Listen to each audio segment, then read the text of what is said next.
Now, the big question is going to be, will this stand up to the snow load we get? Our solar-powered irrigation system set up for down here.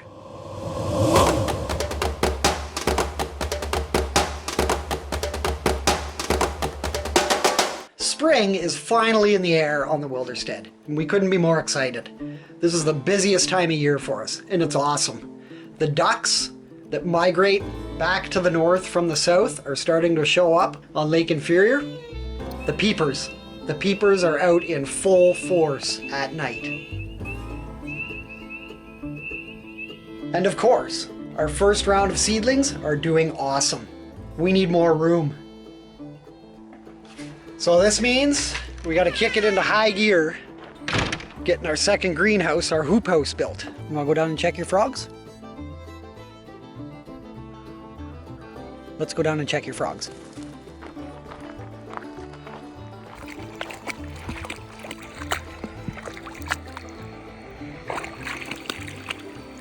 This is the hoop house that we've been working on. This is a 12 by 16 unit. And we started this last fall. We felled a few trees to form the base, and we just kind of roughed in where we wanted the greenhouse to be. And then it snowed, so we got shut down.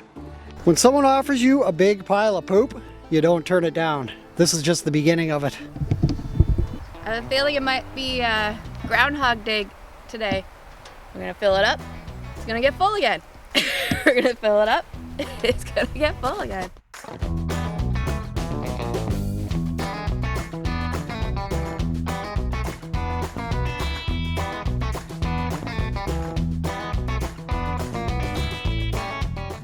This is the beginning of what is going to fill the hoop house here for growing next summer. We're gonna cover it up with the tarp, and we're gonna get her cooking this winter. We've done this before. Worked just fine with a big steaming pile like this. Come April or May, we'll start spreading it around in here. We'll start mixing it up with other stuff. And there will probably be more poop added to this pile. But let's have a little peek inside, and I'll go over just how we built this thing and what's going on. The base of the entire greenhouse is these 16-foot logs on each side and 12-foot logs running the width. Because we get a lot of snow, we put in a pretty hefty ridge beam along the top center of the greenhouse. This is just a 16-foot piece of poplar up on the top here. In the middle here, this is just an old pine tree that we took down off the property here. A little bit of extra support in the middle. So the trusses in the greenhouse, the arches, are made out of PVC electrical conduit. Comes down here, through the skid, down here, there's a piece of rebar hammered into the log. So it's pretty stable there. I will be putting some more bracing in along each wall, probably staggered like so, for extra support for the snow.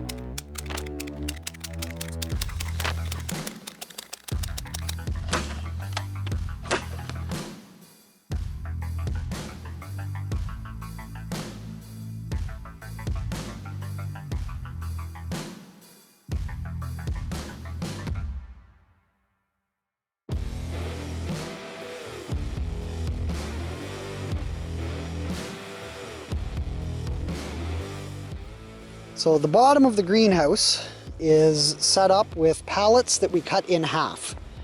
And these just form kind of like a knee wall, I guess. The lower sides of the greenhouse are built in such a fashion that we can remove this lower bit of strapping along the bottom here, and we can lift this up to ventilate the greenhouse, because it is going to get hot in there, no doubt. Each side of the greenhouse has a door, and these as well will be opened up wide throughout the summertime for ventilation.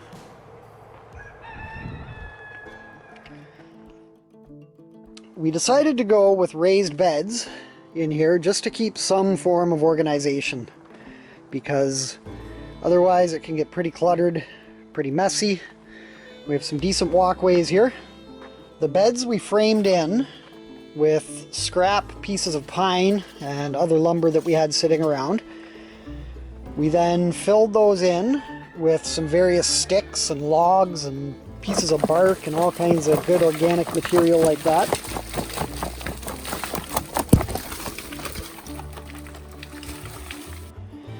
And we filled them all up with the pile of goat poop that we got in the middle of the winter. This was also conditioned with a little bit of peat moss and some other organic compost materials that we had on the property. So that's what's up with the hoop house here. Now the big question is going to be, will this stand up to the snow load we get? It's unknown right now. Obviously we'll have to be clearing quite a bit of snow off of this thing over the winter months, and I'm hoping that once I put in the extra supports on the sides that we'll be good to go. I may find out next year that we're going to have to put metal trusses in. I am close to having our solar powered irrigation system set up for down here. Not quite there, but we're close. That I will cover more in an upcoming video, and I will also go over the solar powered irrigation system that I have set up in the seedling greenhouse up top there.